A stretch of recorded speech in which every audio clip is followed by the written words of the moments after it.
Welcome back to another episode of Straight to the Point series. We're so excited to have you guys here.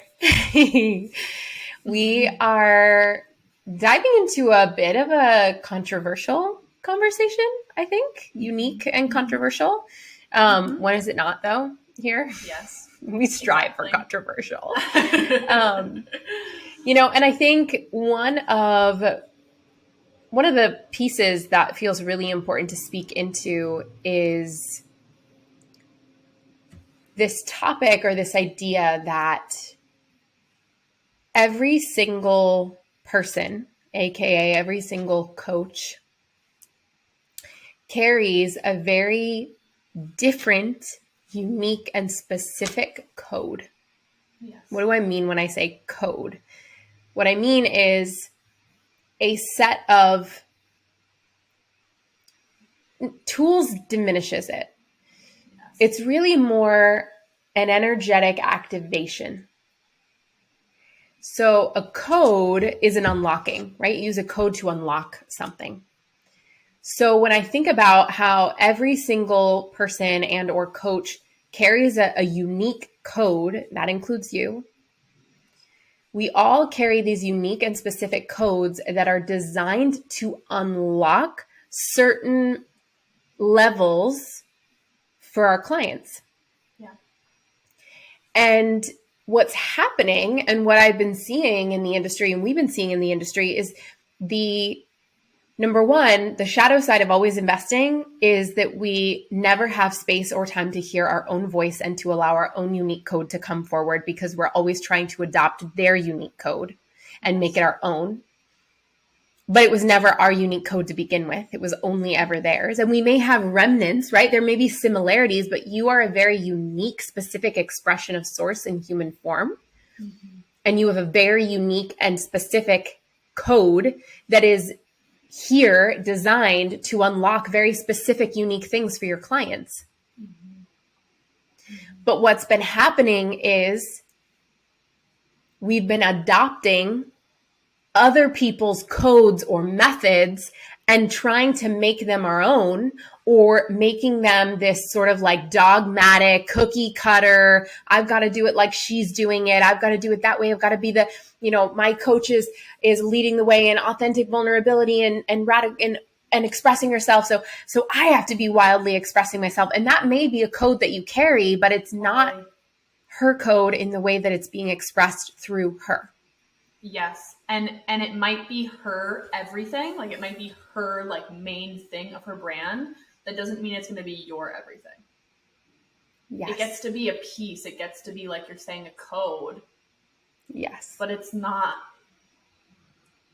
That coach might be showing up in that way because that's her code. That's her thing.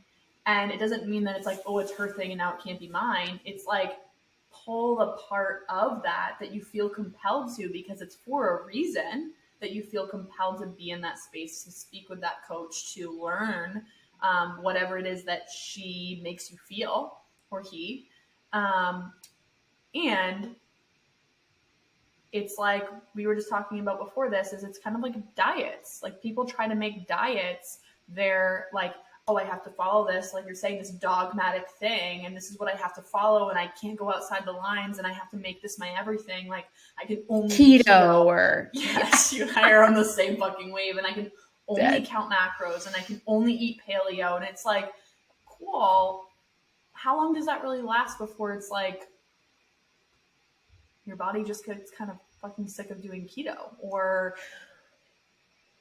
or that's not, or it's like, oh, that really works for me to eat eggs and bacon and avocado in the morning, but maybe in the afternoon it's something totally different. And that's where it's like you get to pull different pieces and parts of what you're hearing and feeling in the coaching industry, whether that's a coach that you're hiring or somebody that you just follow in general, and say, oh, there's a reason that I'm compelled to this, and can I feel that desire without trying to make it be everything? Mm-hmm. Well, and I think it's also really important as a concept of liberation, that you no longer have to be the coach that has all the answers for every single person that comes to you. You are not required, nor did Source ever design you to be the unicorn coach that has all the keys and all the codes and all the answers. So you don't have to be excellent with this and this, and you don't have to be like the money queen and the marketing queen. You could just be the marketing queen, or you could just be the money queen. Right. And I think what we've seen is a shadow side or an underbelly of the coaching industry, which is why I have to be all these things. I have to be this, and I have to be this, and I have to be this. And if I'm a business coach, I have to be energetics, and I have to be this, and I have to, right? When in actuality, you're muddying the waters of your own unique existence and expression of how you're meant to operate in the world. And by doing that, you're actually diluting the potency of your message, and you're diluting the potency of your style of coaching and teaching. You're trying to adopt what every coach you've ever studied under, ever worked with, ever learned from. And you're trying to go, well, I could be all those coaches. And I can speak to this because I fucking get it. I do too. But it's doing us a disservice as a collective because we're not leaning into our true energetic blueprint of the unique way in which we are meant to operate, teach, gift our services, the methodologies in which we're here to create and to steward. We're doing those a disservice by trying to wear all of the different hats and be all of the different things that our clients need us to be. They don't need us to be any of those things. Yes. The first step is to break yourself free from the illusion that they do. Yes. And own your uniqueness. Yes. And the unique gifts and keys and codes that you were gifted in this existence. Yes. Yes. Yes. Absolutely. And I think that comes in standing in your truth and what feels like a yes to you, because I also, from the aspect of being a coach, and I'm sure you can relate to this, is when potential clients come into your DMs and say, oh, this is a great program, but does it also help with this and this and this and this? And do you do calories? And do you track calories? And do you do workout plans? And do you do this? And then you go, oh God, am I supposed to like have another aspect of this program that's not already in here? And then it's like, pause. Like, what are you really here to teach? And what is it that you're creating that, like, when you feel the need to add more to something or expand even more, there's nothing wrong with having multidimensionality in an offer or in your content. But what space are you doing that from? Are you doing that because you feel like somebody reached out to you and maybe just needs clarification on what it is that you're serving? And it's your job to really have discernment with yourself of, actually, no, that's actually not what I do. The potency is actually in this, and focusing on this. Yes. Yes. Well, because here's the other piece to that, right? Which is the coaches who are just coming up in the industry, or the coaches who have been in the industry, but they're not signing a bunch of clients. And if I just offered all of these different aspects in my program, then I would be sure to fill my offers with more people. But what if it's the exact opposite? What if you're going too wide and too broad and you're offering too many different levels and layers of things you're not actually a fucking genius in? No offense. You were never meant to be. Yes. And instead, if you just zeroed in on the things that you came here to fulfill, specific to you, and you didn't try to be everything for everyone. Yes. Right? Which is just more of the people pleaser that we're all unraveling within ourselves. But if you stop trying to be everything for everyone and you just said, this is what I'm here to do. This is what I'm here to be known for. This is my fucking zone of genius. This is my true, unique, energetic blueprint of the codes and the creations I'm here to steward. Yes. And be unapologetic about that. Imagine how that would shift and change your magnetism, the way you attract clients, the creations you put out into the world, the content you start creating and marketing, because you stop trying to do it like everyone else and you stop trying to be everything for everyone else, and you just did it for you, and you listen to the truth of who you are and what you're here to do. Yes. This is such an important conversation. I love that it's going in this group. It reminds me of when I created my first boot camp, and and What was that thing called again? the Glow Up Boot Camp. That's right. The Glow Guide, the Glow Up Boot Camp. Yes, the glow everything. And I love that. And people heard I thought boot camp, and I'm like, this is gonna be 4 weeks of like stepping into your confidence and creating routines, and I forget how it started. It started somewhere like that. And then over time it was like getting messages from people being like, boot camp? Oh, so is there workouts? Is this food? Is this tracking food? Is this, you're gonna give us a workout plan? And over time I was like, oh, that's what this is supposed to be. Right? Oh, this is what people think boot camp means. So I'm going to create that. And I created workout videos. Like, and I am not standing as a personal trainer because I'm not. It was more like, here's some workout video suggestions. I love that program. In that time, that was like, I was so lit up about it. Looking back, it wasn't me. I don't do personal training. I don't do counting or tracking food. That's not my thing. But I believed that I had to make it my thing because I thought it was what other people needed me to be. And meanwhile, I'm saying, oh, but I actually do this and I do this. And then in my soul, I knew that that was just the surface of what I'm here to do. My work actually goes so much deeper into like the underbelly of why is it that even when you do get a workout plan, you're not doing it. Even when you do know exactly what to eat, you're still ordering takeout 5 times a week. I'm not here to do that. And that took a lot of trusting myself and going, this is an unconventional path, or this is me really standing in the deeper meaning behind this and not doing the, ooh, I'm gonna tell people what they want and then I'm gonna give them what they need. It's like I've come into full congruency with I do the deeper work around this stuff, and not everybody's going to be available for that. And not everybody's going to understand that because it's also not going to be everybody's experience. But I can't be over here and trying to track food and do workout plans, but over here I'm doing deep inner child work with somebody who's experienced trauma, and that's the reason why they've gained weight. Like, I just can't play all these different roles, and like you're saying, wear all these different hats anymore. And you were never meant to. And I was never meant to. Well, and one of my favorite mentors right now used to say, still says, like, you know, when everybody in the industry is going right, I go left. And it's kind of only half of the piece of the puzzle. Because what's actually happening when you go left, and the reason I say it's a half piece, is because when you actually tune into your true blueprint, the code you were here to steward, you don't have to go left. There is no going left. Because you simply are it, the unique expression, expressing itself uniquely in the way in which it was always meant to. There is no going left. And I get it. I get that phrase, right? Because it's like,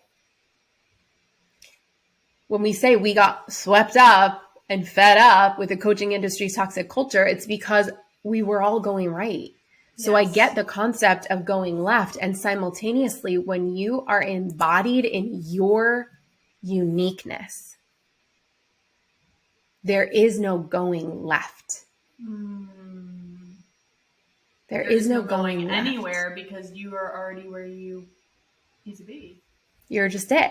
You are just it, expressing yourself, itself, this code through you, which is already an infinitely unique expression of source. Right. Well, because the thought of like, they're all going right, I need to go left is still the energy of I need to do something else. I need to go in the or do something direction. Different. Right. Yes. Which can be a gateway to uncovering your unique code. Totally. But it's a partial piece of the puzzle right? When the deeper conversation is when you're really tapped into your code, you don't need to go left or right. There is no going left or right. You just are it. You automatically stand out from the crowd who's doing the same old, same old, same old, same. Yes. You're not even worried about what anybody else is doing. Yes. Because you're embodied in your unique code. And you may be listening to this episode and thinking, I wonder what my unique code is. And then there may be others of you who are listening and going, fuck yeah. I know what my unique code is and I'm not doing it. Or some of you may be like, I know what my code is and I'm doing it and I'm living it. And this is confirmation and validation. And I love that for you. Yes. But if you're either of the other two, if you're the first one who's like, I don't know what my unique code is, start to ask the people closest to you how they receive you, what they get from you, what they experience from you naturally. Start to pay attention to what you're drawn to. Yes. And that may require you to do a bit of a social media detox. That may require you to stop showing up to your coach's calls for a little bit so you can start to really find your own true voice. Yes. Something that's authentic to you. If you're somebody who knows who her code is, but you're not living it, then my invitation to you is to go fucking live it right now. Yes. Yes. And stop worrying about trying to please everyone else around you in hopes that it's going to sign you on more clients or make you more money. It's actually doing the exact opposite and is diluting your potency and watering down your message and your method, the one you came here to steward.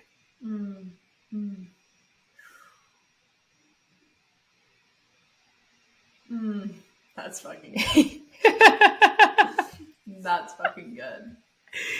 That's really good. And I love how it's like, I love how you said, a way to start. Cause like, as we're talking about like finding your own voice, like, and, maybe that takes detoxing. Maybe that takes like, you can't absorb all this shit because where is there room for you to listen and really see yourself in that? And simultaneously, there's an opportunity to ask the people closest to you how they see you, what it is that they have taken from you just from being in your energy, period. Like what is the greatest thing that they've learned from you, whether that's been spoken or unspoken. And like, because it's one thing to be like, I can't, right? Like we don't have to go on this like thing of like, I have to like figure it out myself. And like, I have to go inward and make it be like this lone wolf thing. But totally. Like, there's an opportunity to ask around and to really learn more about yourself through other people, just in a different way.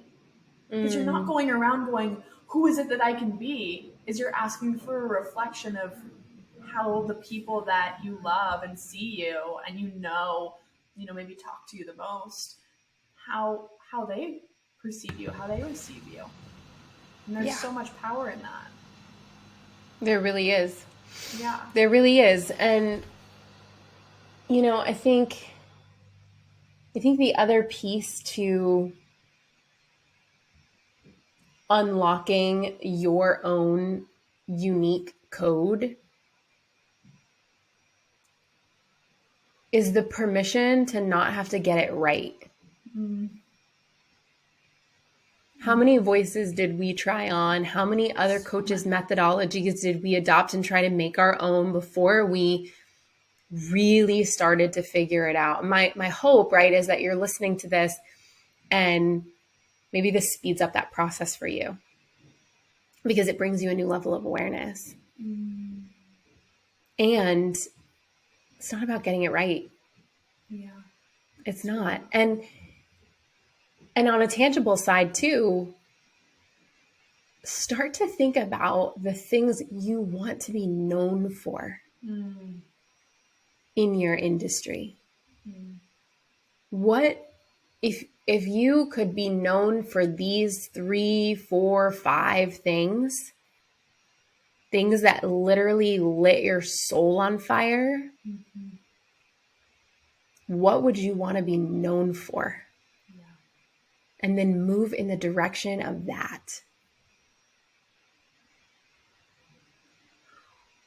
Again, coming back to our conversation that we just had a few episodes ago of like, if you really slow the F down, I say this in the most loving way, but slow the absolute F down at the times where you think it's time to speed up and figure it out and, oh, I need to get to the solution of what my code is and what I'm here to do. Slow down and really listen with a question like Emily just asked. Create the space to listen. I think that you're really going to find out that you have a lot more answers than you think you do. Mm. Yeah. Yeah. Yeah. And like you're saying is like the need not to, you don't have to get it right. And one of the things that I love to do in my life, and it's also part of my, my 3 line? I think my 3 line in my human design is to experiment and to like fall in love with the experimentation of trying different things on, because you're going to try a million different things on and you're going to say, oh, this feels good. And then it's going to be like a sweater in your closet that you wore like 50 times. And then you're like, yeah, I've done this. And I don't really think this is my favorite sweater anymore. And then you get to shift and move. Like, I love that analogy. Yeah, I just came up with that. Obviously. Obviously. I did not have that one in my back pocket. But like, it gets to be experimentation and you get to bring play and fun into it. You don't have to take it like so seriously because it's meant to be. There's so many different layers to you. It's never meant to stay the same. So give yourself space and permission for that to grow and change and evolve as you grow and change and evolve, because that's what you're going to do anyways. Yes. Yeah. Boom. Mic drop. Mic drop. That's straight to the point. Yeah, it is. It really is. That's that. We always know. It's like we always know when the energy is complete. We're just like, we just kind of sit there and we're like, all right, well, that's it. Okay, that's the topic. Let us know how you're loving this series. We want your feedback, liking, subscribing, leaving us reviews. All of that matters, and it's so important to the growth of this podcast. So whether you're listening to us on Apple or Spotify, let us know. Drop us a line. Reach out to us on Instagram, TikTok at straight to the point series. We've got a brand new YouTube channel that's up, straight to the point series. We're also individually on Instagram at the.emilyfitz. And I'm at the Truly Molly. And we are just so grateful that you're all here and you're listening. And this is, again, is a co-creation and it requires participation, and your feedback means the world to us. If there's a topic you want us to drop deeper into or cover that we haven't yet, reach out to us. Let us know. We're here. We're listening. And such a gift. We love this. This is so good. I hope so. This is so good. I don't know. I'm just waiting for the day for Molly Sagittarius to be like, I'm over it. No, I love this. I think this is so good. So good. Oh my God. We love you all so much. Love you, and we'll see you on the next episode.